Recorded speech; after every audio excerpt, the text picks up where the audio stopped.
Halo semuanya, perkenalkan, nama saya Regina Ratna Bawaminewi. Saya mahasiswi YKN Tarutung, Prodi Pariwisata Budaya dan Keagamaan. Di video ini saya akan menjelaskan salah satu contoh kearifan lokal berwujud nyata yang masih ada di Pulau Nias, yaitu Rumah Adat Tradisional Nias. Video ini saya buat sebagai pemenuhan tugas saya di mata kuliah kearifan lokal yang diasuh oleh Miss Apriliana Lase. Pulau Nias adalah suku yang terkenal memiliki adat dan kebudayaan yang tinggi, yang menjadikan Pulau Nias memiliki ciri khas tersendiri. Salah satu contoh kearifan lokal yang masih ada adalah Rumah Adat Tradisional Nias. Suku Nias memiliki Omo Sebua dan Omo Hada sebagai rumah adat mereka.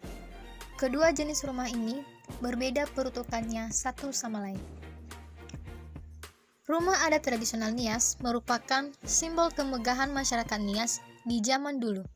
Sebuah karya arsitektur yang unik dan bernilai tinggi, tidak menggunakan paku besi untuk menghubungkan masing-masing bagian di rumah adat tersebut, tapi hanya menggunakan pasak kayu, namun terbukti kokoh, kuat, dan tahan gempa.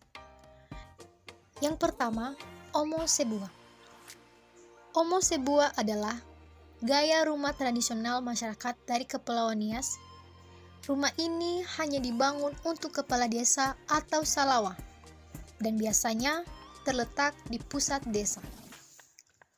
Omo Sebua dibangun di atas tumpukan kayu ulin besar dan memiliki atap yang menjulang. Pulau Nias yang dulunya sering terjadi perang antar desa membuat desain Omo Sebua untuk tahan terhadap serangan.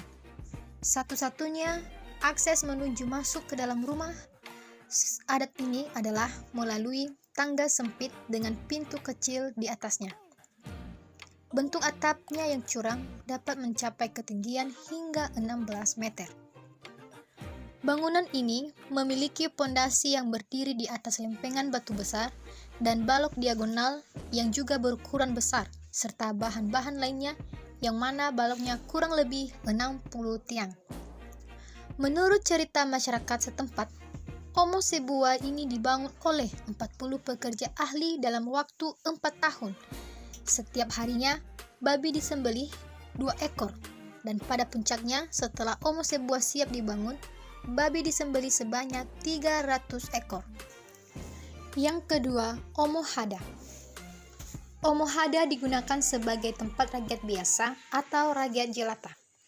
Bentuknya persegi dengan pintu yang menghubungkan satu rumah dengan rumah lain. Dengan pintu ini, warga dapat berjalan di sepanjang teras rumah tanpa harus turun ke tanah. Pembangunan rumah Hada ini pun sama halnya dengan Omo Sebua, yang dilakukan dengan cara kerjasama. Rumah adat Nias juga memiliki jenis yang berbeda berdasarkan wilayahnya. Yang pertama, Rumah Adat Nias Utara. Rumah adat Nias Utara ini berbentuk lebar dengan kisi-kisi jendela yang besar, sehingga sirkulasi udara di dalam rumah cukup baik. Rumah utama terbagi dua, yaitu ruang tamu dan kamar tidur.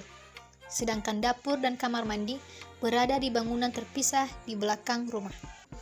Yang kedua, Rumah Adat Nias Tengah. Bangunan rumah adat ini merupakan perpaduan dari Nias Utara dan Nias Selatan. Rumah adat ini memiliki keistimewaan berupa dekorasi dan hiasan pada bangunan, dan juga terdapat hiasan berbentuk binatang yang dipercaya dapat melindungi penghuni rumah. Yang ketiga, Rumah Adat Nias Selatan. Rumah adat ini umumnya berdiri pada sebuah kompleks pemukiman. Zaman dulu, saat terjadi perang, warga membangun parit di belakang pagar bambu runcing sebagai pertahanan. Di dalam setiap kompleks terdapat ratusan tempat tinggal yang berada di kedua sisi jalan sepanjang 100 meter. Setiap pemukiman memiliki halaman yang luas. Di bagian depan halaman dinding, batu yang diberi nama oli batu yang menjadi lambang pemilik rumah. Nah, itulah ketiga jenis Omo Hada berdasarkan wilayah. Rumah adat tradisional tradisional Nias ini telah ada sejak ratusan tahun yang lalu dan masih dilestarikan hingga saat ini. Hanya saja pembangunan rumah adat Nias ini sudah tidak ada lagi, berhubung bahan material yang sulit ditemukan serta kemajuan zaman membuat masyarakat lebih memilih desain rumah yang lebih modern dan berkelas, dikarenakan pembuatan rumah ini lebih gampang dibanding pembuatan rumah adat Nias. Demikianlah contoh kearifan lokal wujud nyata yang bisa saya jelaskan. Semoga video ini bermanfaat untuk kita semua. Terima kasih. Shalom. Ya Ahom.